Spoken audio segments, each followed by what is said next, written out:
Welcome to ND Audio Vault. For today's episode, it will be slightly different from my normal video, because in fact earlier I have just returned from a convention. In fact, this is something called Escape from Neon City. Not exactly an audio convention. It was in fact a cosplay convention. The invitation was by Red Ape, and I would like to thank Ryan himself, the big man behind Red Ape Audio, one of the biggest audio distributor and reseller here in Malaysia. I have a long history with Red Ape. Especially for the last 2 years, I have been spending literally truckloads of money, a fortune, buying so many audio gear from them, starting with my Shure KSE 1500 and many of my headphones. And in fact, for the first 6 months of Dongle Madness, more than half of the dongle purchase was in fact from Red Ape Audio. And again, so earlier today, the subject of our interest was in fact this new toy and gadget from FiiO, namely FiiO R7. So let's talk about this gadget, okay? And at the same time, I also took that opportunity to get my new headphone, which is the Sennheiser HD650, which I have been wanting for quite a while. Okay, before I proceed any further, let's just clarify a few things. This will not be my regular type of review because nothing much I can do within the space of half a day. Pretty much it will be more focusing on sound impression.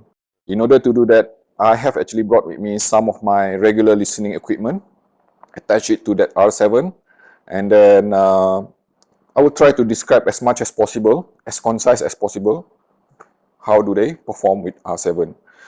Essentially, this R7 is a all-in-one solution of DAC, amplifier, and streamer, all in one. The whole shebang all into one box. Okay, and it is built on Android 660, which means also that it can literally run any kind of Android-compatible audio player, including the streaming type.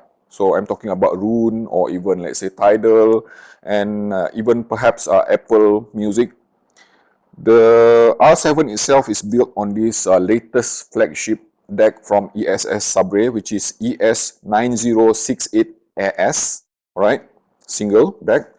But most importantly, it is also accompanied by a dual discrete configuration of THX AAA 788 Plus amplifier, boasting a crazy amount of power at 3006 milliwatt per channel at 32 ohm.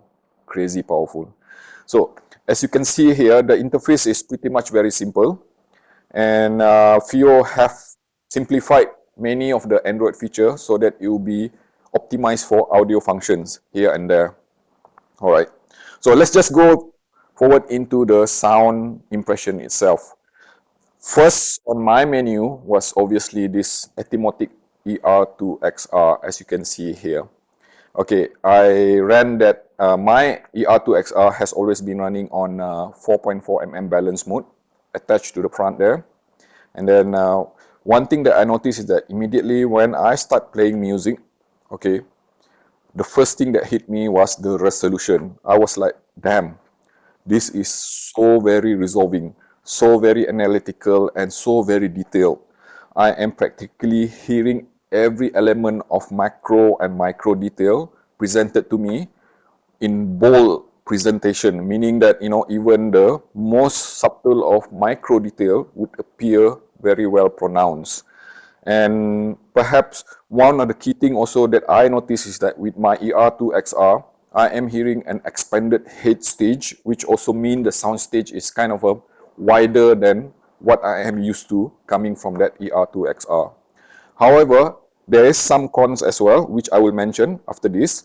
So let's just, the next IEM that I tested was of course my favorite as well, which is a TANGZU Heyday.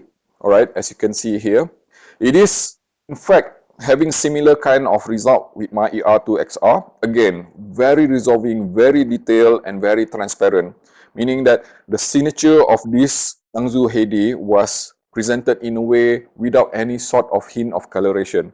So definitely I would say the R7 is one of those DAC amp or source which does not add any kind of coloration unless you want to, of course, because there's many features that you can play within the app itself.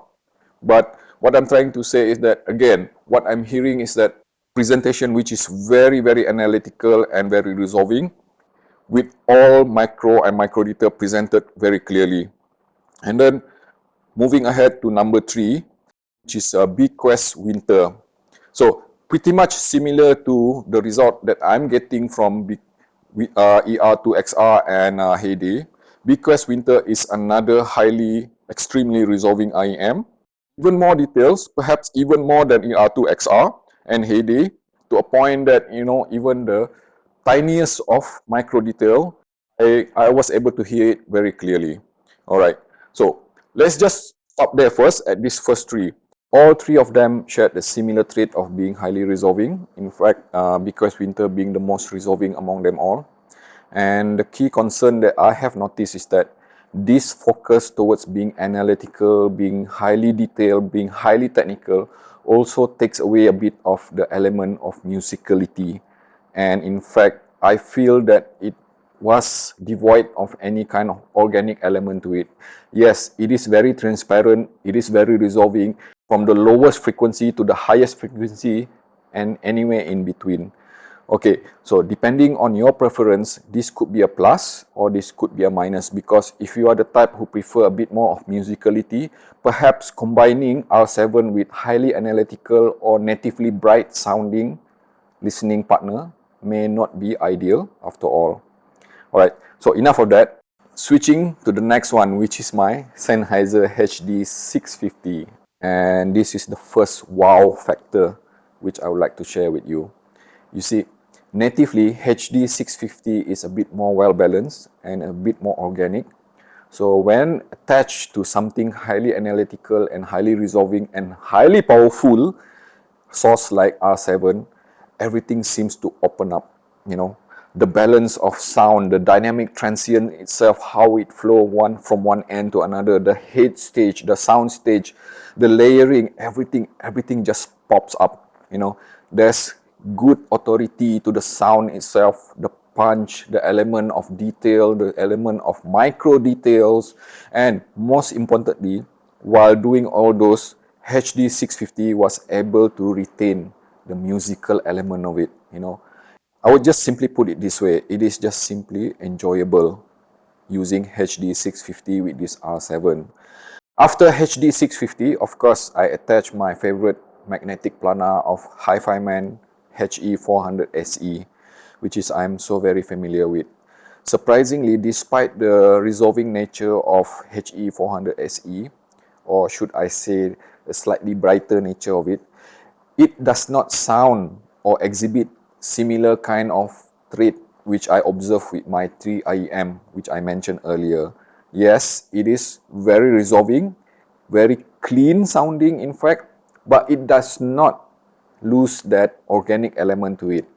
I can still feel that there's good presentation of dynamic from end to end, with the timbre balance exhibiting very organic and very musical flow to the entire presentation. The power element being provided by R7 really make that HE400SE sing to the fullest potential, with huge headroom, which thick, good richness to the sound. Everything sounds correct. Also, coincidentally, RedApe also have the new Moondrop VENUS on premise, which is something just arrived together with the R7, and I took that opportunity to try this new flagship magnetic planar from Moondrop. And I must say that my initial impression on this Moondrop VENUS was highly positive, probably because the combination of between Moondrop VENUS itself together with R7, something like a beast like that driving it. As per expected from Moondrop VENUS is V tune, slightly soft B, so which means that it is not exactly neutral. I can feel that there's a heightened boosted elevation in the lower frequency and also in the upper frequency, with just slight suppression in the mid-range. But in overall, I do really enjoy the output output coming from that Moondrop VENUS, especially when paired with this R7. First thing that came into my mind was how big the head stage was. It is so very wide. The sound stage itself was so expansive, and I can feel that there's a lot of space and room between the separation of the instrument. And another element which impressed me the most also was how punchy was the presentation of each sound frequency, especially the lower frequency and the lower mid-range. I mean that even though it is a V sounding unit, but each note of the sound was presented with such authority and richness to it. Yes, from my perspective, I would say that Moondrop VENUS is definitely a high recommendation on my list, especially for somebody who's looking for something which is fun, analytical, yet musical at the same time. And this will be the best part. For something which is relatively expensive like R7, I just can't resist testing it with my favorite Tanchjim Zero. Yeah, as you can see there, right? I had my Tanchjim Zero always with me, carry it with me all the time, every day. I use it frequently. And when I attach my Tanchjim Zero to this R7, even with the single-ended port, I was literally mind blown by the output that I am hearing. I dare say that this is probably the second best combination that I have heard coming from this R7, because the expanse of soundstage presented by that Zero was mind-blowing. Tanchjim Zero is already very competent with soundstage, even from when attached to lower powered devices, okay, with dongles and everything. But when attached to something like this triple THX dual amplifier with that crazy amount of power, everything just started to bloom, open up. The space, the definition, everything is just improved. It also means that one of the reasons that I love Tanchjim Zero is that because it was able to scale crazily good as the tier of the source goes up. Yeah, like I say, it was really crazy. Probably it's very hard to believe, but you have to listen it to yourself. Yeah, you know what? Tanchjim Zero is so friggin' cheap at just probably like $10, right? Attaching it to a crazily good source like that is something which can really surprise you, okay? And finally, let's talk about the best of the best. My number one, which is Shure KSE 1500, or should I say Shure KSE 1500 with KSA 1002 module, which is the electrostatic amplifier only mode. So when I attach my KSE 1500 to this R7, in fact, I was using the phone out mode. I wasn't able to test it using the line out feature, which was at the back of R7, because I don't have the cable. But even using the phone out mode, I can still control the volume. I try to emulate as much as possible a line out function feeding to my Shure electrostatic energizer. The key thing is that is probably one of the most engaging and resolving sound that I have ever heard in any kind of combination, because the power, the definition, the resolution of R7 is fully exhibited by KSE 1500 up to the lowest ever frequency or the highest ever frequency, and I am hearing details which are not heard before by any other DAC which I have used previously, period. Okay, and perhaps the best part is that despite KSE 1500 being highly resolving, it does not exhibit the sort of element which I observed with my first 3 IEM which I tested earlier. It is resolving, it is analytical, but at the same time that KSE 1500 managed to retain the organic sound and timbre to it. So it is in fact analog still at the same time. So that's pretty much my initial impression on this FiiO R7. With what limited amount of time that I have, I must say that I was truly impressed for this all-in-one solution. Even though I wasn't able to test the capability of the streaming, I was still very impressed with what I heard from local FLAC files, played locally. And if you look at the back of the device itself, This R7 provide tons of connectivity option. Literally anything that you can think of, from XLR to RCA to coaxial to optical to LAN, you name it. R7 have it all, okay? So you can connect literally anything. It can behave like anything you want it to be. And the box is just like this big, okay? Truly impressive. I think R7 offers versatility which is incomparable to any kind of gadget available in the market right now. Yes, it is definitely not cheap, but then again, if you look at some of the competition perhaps coming from Shanling, I forgot the model number, or even Sony, right?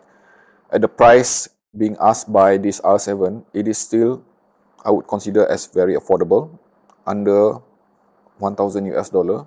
Perhaps I think it's around 900 US dollar for a complete solution which will cater for any kind of requirement. But before I finalize, I must repeat again, it is not without cons. Obviously, there are some cons which need to be taken into account, but I don't think the cons itself being a deal breaker. First and foremost, like I mentioned earlier, if you have a listening device which is natively already very resolving and natively bright, it may lose some element of musicality when attached to R7, which is not a big deal because not everything is neutral and bright.